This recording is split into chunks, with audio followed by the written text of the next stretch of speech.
let's talk medicine. Every day, people are prescribed meds to take to help with illness and disease, but many tend not to take them as directed, and it's not just because they forget. Meet Jane.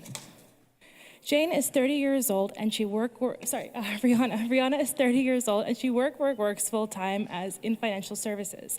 Last year, she was diagnosed with hypertension or high blood pressure, and she didn't realize this was so common among younger populations. So her doctor prescribed her some medications, she filled it up at the pharmacy, and she did a pretty good job taking them for the first little while. Now, it's 9 p.m. in the evening, she finally got home from work, and her phone alarm goes off to remind her to take her meds as usual. But she decides not to take them. Missing her meds one day won't really matter in the long run, right? It's not like she's noticed a difference anyways. And it turns out there are a lot of people out there like Rihanna. Now, what we find is sure, sometimes we forget to take our meds, but after some time, that feeling of importance and urgency starts to fade. So maybe we forget what our doctor told us way back when about what our meds do. Or the risks of our condition seem scary, so we try not to fixate on them.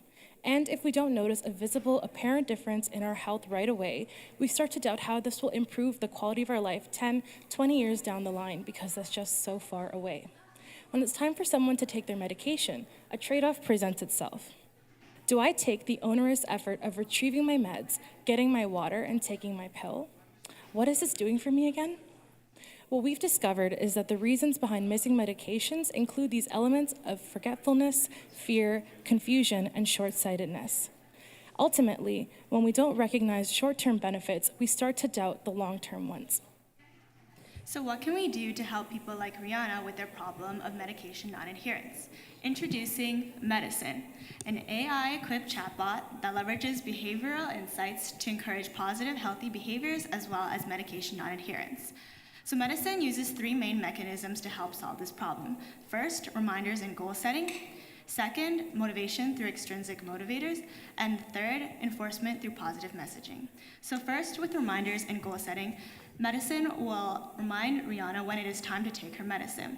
In addition, it will also encourage Rihanna to set a goal, to break down the large goal of always adhering to medication into smaller, more attainable goals, such as always taking medication for 1 week.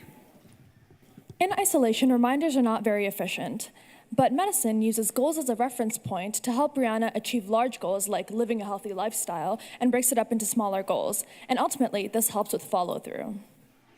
So the second mechanism is motivation. So Medison will actually help Rihanna to accomplish the goals that she has set by providing extrinsic rewards such as discounts to healthy restaurants as well as gyms when she is able to successfully complete the goal that she has set out to do. She will also be urged to have an accountability partner who will benefit from these rewards when she's successful in accomplishing these goals. Extrinsic motivators lead people to be more self-preserving, and involving friends and family for accountability also helps people commit to a device. And so rewards also help people achieve their short-term goals. Ultimately, Rihanna is reminded that if she doesn't adhere, then she loses out on a reward. But if she does adhere, then not only is she closer to her goal, but she also gets the rewards. As soon as the app realizes that Rihanna is not as involved with Medison, we engage with her in the long term through trivia, and so this reminds Rihanna of the positive benefits of Medison. Finally, Medison uses enforcement through positive messaging to help Rihanna to establish a long-term behavior of medication non-adherence rather than just relying on extrinsic motivators. So when Rihanna successfully accomplishes her goal, she will also pair the extrinsic rewards with an intrinsic motivation, such as positive messaging stating how accomplishing these goals will help her with her health in the long run. Medison uses trait labeling to help patients recognize the long-term benefits of medication adherence by associating the positive feelings of extrinsic rewards with intrinsic motivators. And so this might be something along the lines of Medison mentioning to the patient that taking their medication or adhering to it for 1 week will help reduce their chances of a heart attack in the next year by X amount, and ultimately with the goal of helping Rihanna become more self-sufficient. So who are we helping? In our top-down market analysis, we saw that Medison, or Rihanna, is just one of close to 80 million people in the US and Canada suffering with hypertension. We also saw that a significant proportion of this population are not only on medication for hypertension, but are also suffering with non-adherence. We also use the popularity of Messenger and Facebook, as well as the growing popularity of Messenger and chatbots to impact potentially 4 million people per year with hypertension. Now, that is a lot of Rihannas. So we also find that this number of Rihannas are costing or covered by insurance companies that lose close to $106 billion per year in avoidable claims. So how do we make money? Well, Medison is free for users and is an insurance company deployed chatbot that makes money in two ways. And the first way is through commissions, which is basically given from commission referrals, charging restaurants, as well as programs such as Weight Watchers and fitness centers to essentially promote a healthier lifestyle. Second is through charging insurance companies $2 per user per month after the second year for the number of users that they have on our platform. Majority of our costs will be going towards developing the chatbot and the online platform, as well as ensuring that we're meeting the demands of our insurance companies in terms of increased ROI or lower costs in terms of claims. Overall, we see that Medison would generate close to $30 million in profit over 5 years and help impact over 1 million people just like Rihanna with hypertension. So why are we the best team for this project? Hi, I'm Jamie, and I have experience in B2B chatbot sales as well as digital marketing.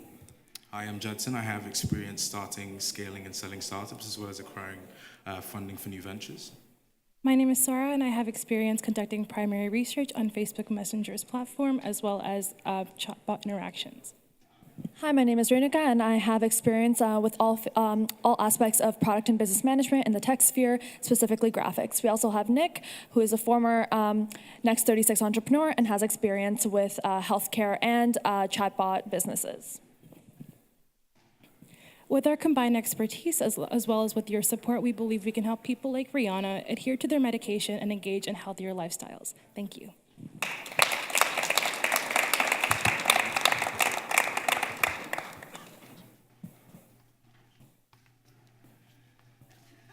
Great, thanks for that. I think my mother would find this very helpful. She takes hypertension meds and she's always forgetting. So the one question that I have to relate to the point that I just made is that oftentimes medication will interact with other medication or food. Grapefruit juice seems to be one of those things that was always mentioned in medical literature. How would you account for that? Because that's going to affect the effectiveness of the medication. So could you perhaps discuss that a bit, because that was not in your pitch?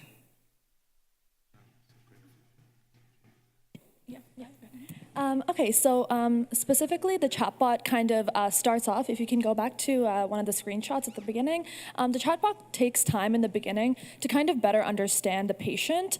So they'll ask questions such as, when do you take your medication? Do you take any other medications? And accordingly kind of give responses as to when it would be best to take the hypertension medication in the short term, as well as how to develop those long-term goals. So it would kind of take it into account these other health factors. Thank you. Well, I'm wondering how you plan to distribute the product. I think you mentioned using insurance company to do that, but how do you exactly enforce, I guess, distribution and the proper usage of your product? So we said it's insurance company deployed. So I think the greatest benefit would be to insurance companies, since they are losing collectively $106 billion per year in avoidable claims. And so we are offering it to insurance companies for free for the first 2 years. Now this is to ensure that it works, to show them that it works, and they could potentially use it in their own marketing, like, for example, giving a lower claim or potentially saving some money per month if you're on Medison, in terms of you won't have to make a claim that's unavoidable if you're actually using your medication. So you're relying on the insurance company to deploy and to ensure that the user, that they will install. Yeah, so they would be carrying their weight in terms of they are having the most benefit. On our end as well, we would potentially be looking at, making sure that people around the world, or the US and Canada more specifically, know about Medison. And if they do have this particular problem, we can offer it to them as well, given that it's on Messenger and it's available to everyone. Have you thought about pharmaceutical companies as an option as a potential, I guess, client?